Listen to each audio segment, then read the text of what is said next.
안녕하십니까. 우리뷰티TV의 석쌤입니다.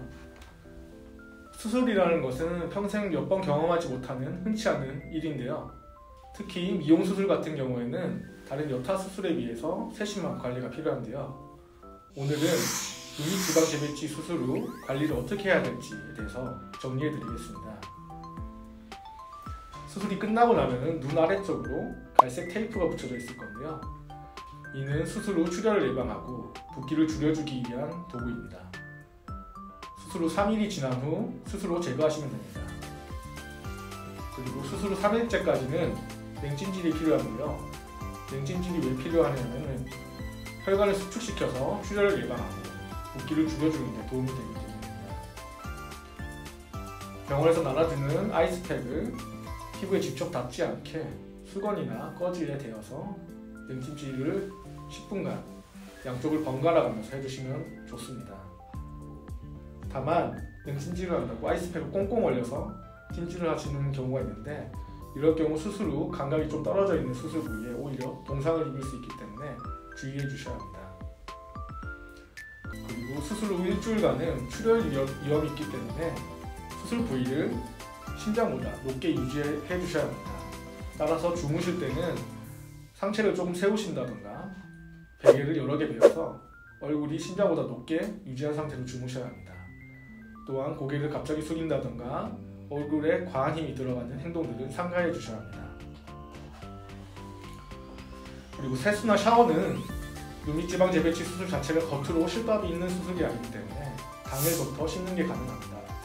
다만 수술 부위를 직접 강하게 자극하는 경우에는 좋지 않기 때문에 수술 후 3일 정도까지는 갈색 테이핑을 피해서 씻어주는 것을 추천드립니다.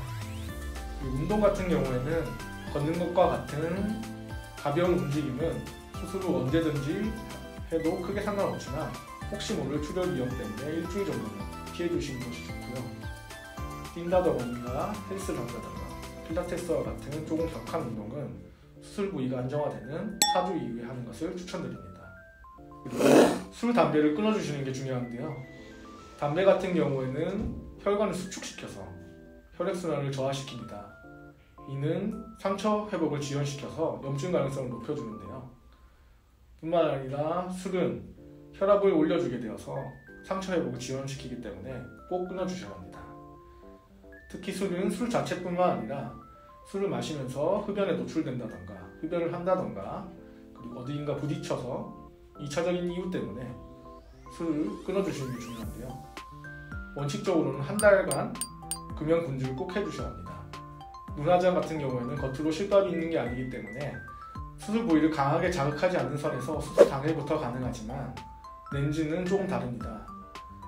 눈밑지방재배치 같은 경우에는 눈 안쪽 결막을 통해서 절개를 하기 때문에 렌즈를 낄 경우에는 상처 부위 회복이 지연될 수 있기 때문에 최소 2주, 권장하는 건 4주 이후에 렌즈를 착용하는 것을 추천드립니다.